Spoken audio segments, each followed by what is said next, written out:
On page 1 of his report, Special Counsel Hur said President Biden, quote, willfully retained and disclosed classified materials after his vice presidency when he was a private citizen. Joe Biden not only kept information he wasn't allowed to keep, he shared it with people who weren't allowed to get it. And on page 231, the special counsel told us why President Biden did this. He said, quote, President Biden had strong motivations to ignore proper procedures for safeguarding the classified information in his notebooks. He had decided months before leaving office to write a book for which he got paid $8 million. So we have motive, an $8 million motive. We have the elements of the crime: knowingly keeping classified information, knowingly disclosing classified information. But despite all this, Special Counsel Hur declined to recommend prosecution for President Biden because Joe Biden is, quote, a sympathetic, well-meaning elderly man with a poor memory. On page 207 of his report, Special Counsel Hur said Mr. Biden's memory also appeared to have significant limitations, both at the time he spoke to the ghostwriter, Mr. Swalwell, in 2017, as evidenced by their recorded conversations, and today as evidenced by his recorded interview with our office. The committees need the audio recordings to determine whether the Justice Department appropriately carried out justice by not prosecuting the president. Because remember what they told us. Justice Department said, we're going to operate independent of the White House. They said, we'll be impartial, independent arbiters of the facts. Okay, maybe so, but what we do know is this: one former president's being charged, Joe Biden's not being. We think we're entitled, actually we know we're entitled, to all the evidence and the best evidence. And the transcripts alone are not sufficient evidence of the state of the president's memory, especially since the executive branch has a history of changing transcripts. We saw this in late April. The transcript the White House put out didn't match the video and audio recording of President Biden's speech. And only after the White House was caught did they change the transcript.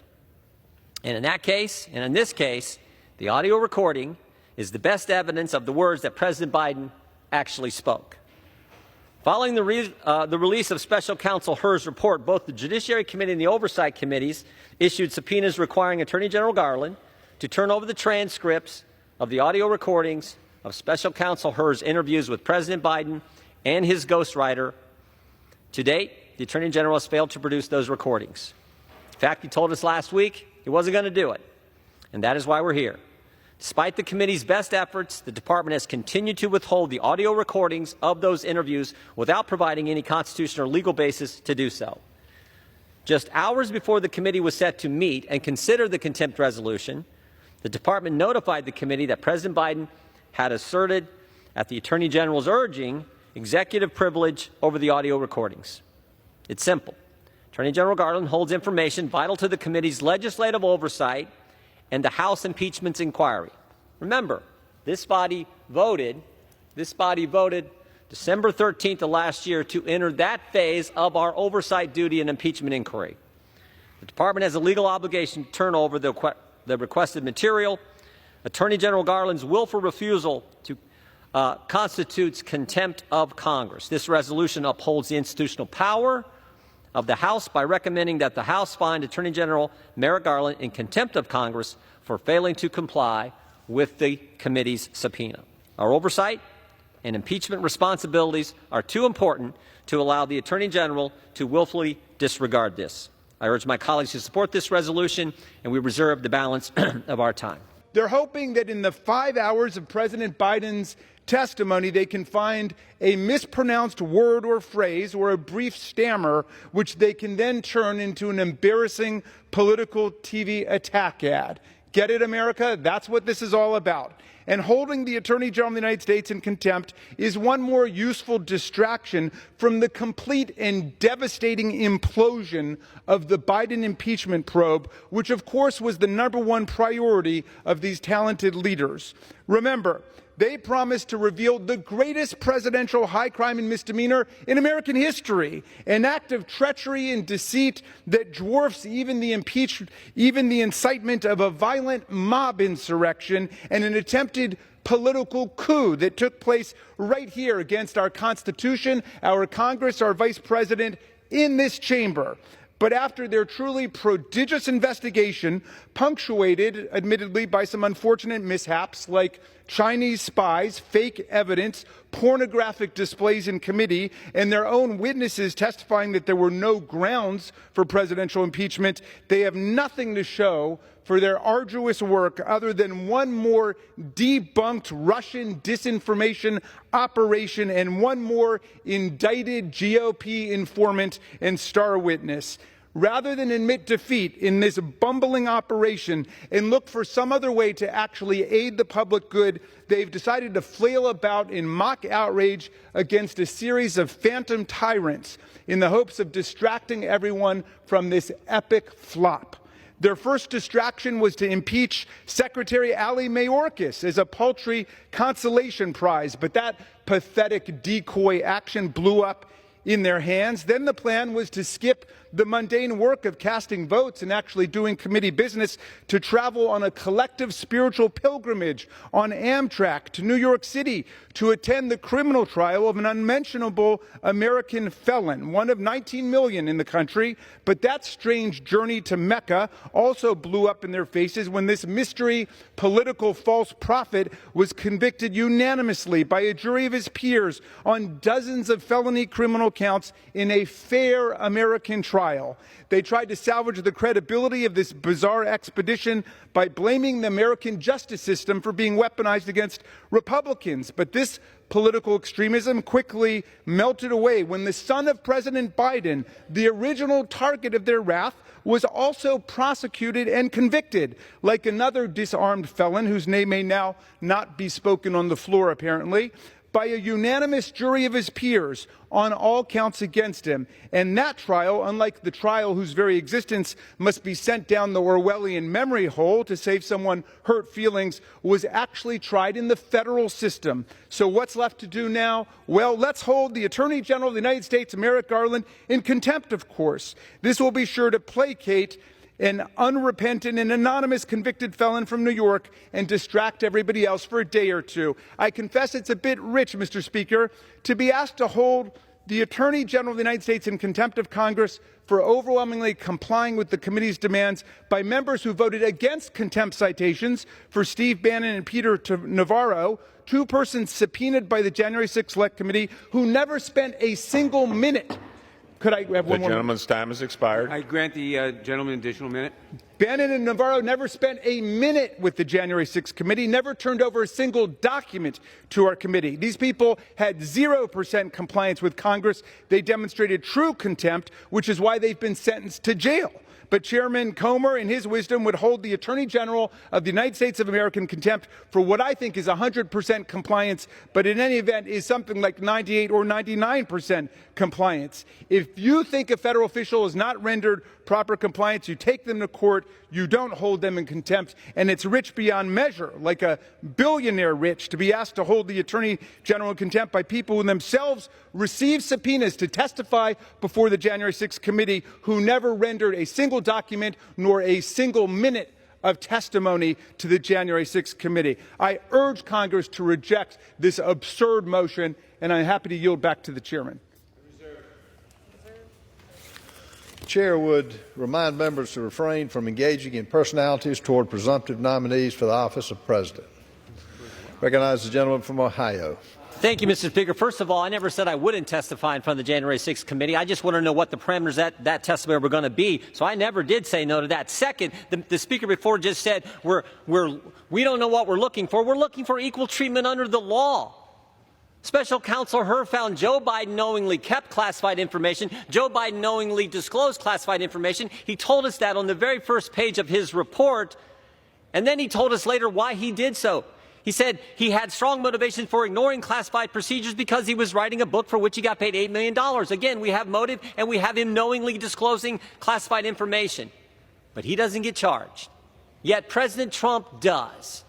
President Trump does by Jack Smith. Jack Smith, the guy who had to file with the court a notice saying that he actually altered the order of the documents he seized on the raid of the president's home. He had to tell the court that. The physical documents don't match up with the scanned documents. You're not allowed to change the sequence of the documents you seized. But Jack Smith did.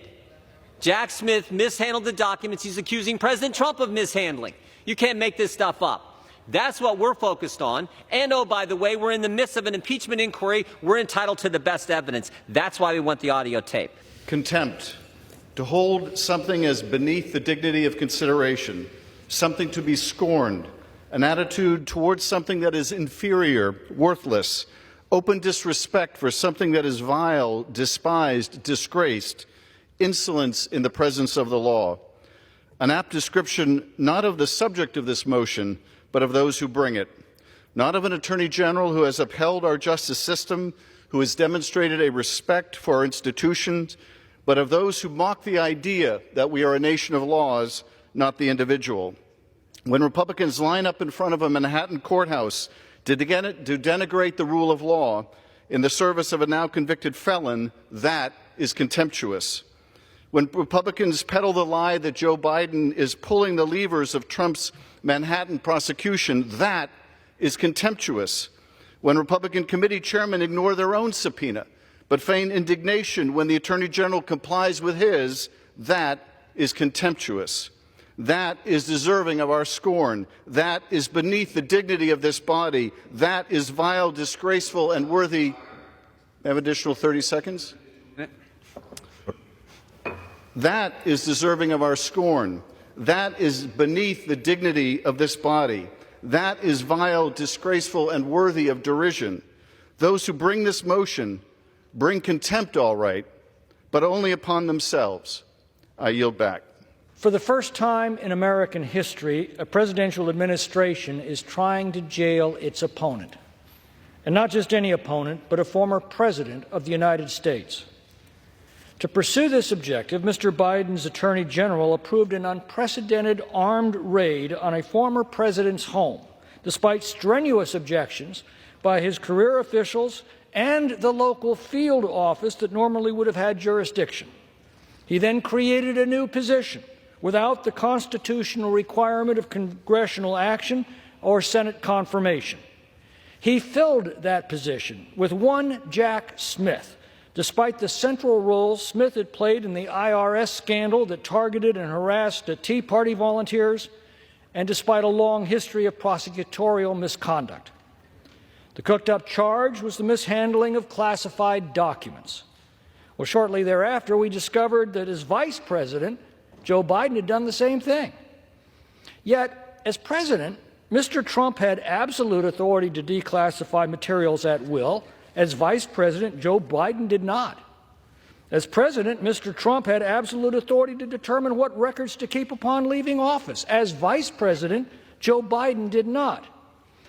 Yet, the Biden administration's appointed special counsel in the Biden case concluded that although Biden had, quote, willfully retained and disclosed classified materials when he was a private citizen, criminal charges were not warranted because he's, quote, a sympathetic, well-meaning elderly man with a poor memory.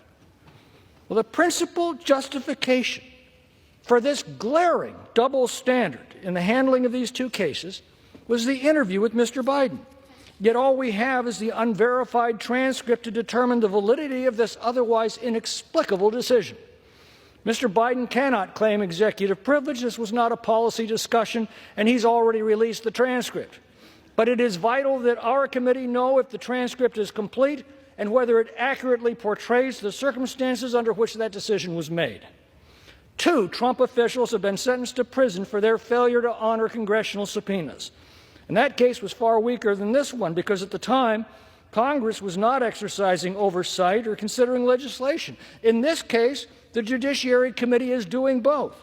Yet once again, we have this glaring legal double standard at play. Now, I expect the Attorney General to thumb his nose at the citation. We've come to expect that of him. But the House Judiciary Committee is charged with defending and upholding the rule of law and its fundamental principle of equal justice under law. And if we're going to restore them, this resolution is an indispensable step that we must take today. The gentleman is recognized. This is not about the contempt of the Attorney General. It's about MAGA Republicans' contempt for the Constitution, the rule of law, and democracy. And it's about who any of us came here to fight for, MAGA Republicans are fighting for one person at the cost of what your constituents actually care about. You're fighting for a felon. You're fighting for a felon. On this side, we're fighting for working people. We're fighting for the kids and the teachers and the soldiers and the cops and the firefighters and the bakers and the butchers, people who go to work every day and count on us to do something for them. And you're working for a felon. A felon. 12 of his neighbors, people in the community where he committed crimes, made 34 decisions. And 408 straight times, they said guilty. So let me make it clear where we stand. We will choose families over felons, verdicts over vengeance, and people over politics. And will the ranking member yield me one more minute? An additional minute. And can we also just talk about subpoenas for 1 second? Because two of your last speakers are 750 plus days in defiance of a subpoena. So get real when Mr. Jordan and Mr. Biggs come to this floor and want to talk and get all righteous about subpoenas. You start honoring your subpoenas, and we can talk about anyone else's subpoena. And I yield back. Mr. Speaker, I now yield 1 minute to the distinguished gentleman from Georgia, Mr. Johnson. Gentleman is recognized. Thank you, Mr. Speaker. This contempt vote is MAGA Republicans' desperate attempt to save face following their many failed investigations, including the one about Hunter Biden's laptop. Y'all remember that? They promised Trump and the American people that they would impeach President Biden, but after spending more than $20 million investigating conspiracy theories, MAGA Republicans have nothing to show for it. This do-nothing Congress can't pass legislation to help the American people and also can't prove any wrongdoing by President Biden. They're running out of time and they are desperate.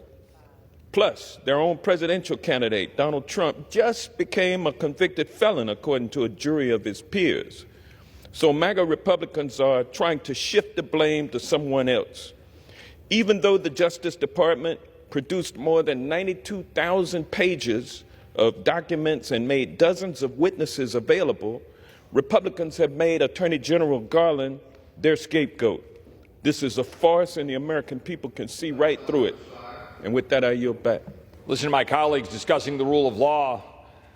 I find it shocking because the average American is looking across their country wondering what happened to the rule of law. When I watch my fellow Texans getting destroyed by dangerous cartels and individuals being allowed into the United States, terrorists, people moving fentanyl into the communities that killed 6 kids in the school district in which I live. That's happening every single day. When I watch a 75-year-old woman being put in prison by a politically motivated judge in the District of Columbia because she protested in front of an abortion clinic. I want to say that again. This Department of Justice is putting a 75-year-old woman in jail for 2 years who is dealing with physical infirmities because she was praying and protesting in front of an abortion clinic. That is astounding. That is what has happened to the rule of law. The American people watching while statues are being defaced in the name of being pro-Palestinian. People exercising their so-called free speech rights to be advancing the cause of terrorism against our friends in Israel, all happening right here, mere feet from the White House. The American people are wondering how this world got turned upside down. And here we sit and we're debating this issue. And the Attorney General of the United States, Merrick Garland, came before the House Judiciary Committee just a little over a week ago. And in that hearing, a number of questions were asked. And I engaged with the Attorney General. And I asked the Attorney General, did he or did he not claim privilege with respect to the transcripts of the audio recording in question when we were talking about Special Counsel Hur looking into the allegations of the abuse of classified materials by the President of the United States before he was president. And I asked him, and he said, no, we did not claim executive privilege with respect to the transcripts. In a separate exchange involving the best evidence rule, the Attorney General is engaging with another colleague, a friend on the Judiciary Committee, about the best evidence rule, and in doing so, articulated and explained how the transcript was admissible under the best evidence rule, which is correct. But in doing so, he kind of gave up the game, in which he described and said, they're the same. He said to the committee, he said, they're the same. Now, he just told me that they did not claim executive privilege with respect to the transcript. Then he said to all of us, they're the same. The audio recording and the transcript are the same. And then he proceeds to say that he must, in defending the rule of law, claim executive privilege on the actual audio, and then deny the members of Congress the ability, in the middle of an impeachment inquiry, duly constituted, voted on by this body on the House floor, an impeachment inquiry, to then deny us the ability to listen to the audio. The fact of the matter is, there's only one reason why the Attorney General would do that. He doesn't want us to hear it. That's why. And there's really only two reasons why that would be the case. Either the transcript doesn't match the audio, or the audio is so bad that he doesn't want us to hear it, because Special Counsel Hur put the entirety of his decision not to prosecute, not to pursue, not to go after the President of the United States for abuse of classified materials. He did it entirely on the basis of what we perceive as the demeanor of the President, which only the audio can allow Congress the ability to determine the validity of that determination by the special counsel. I yield back.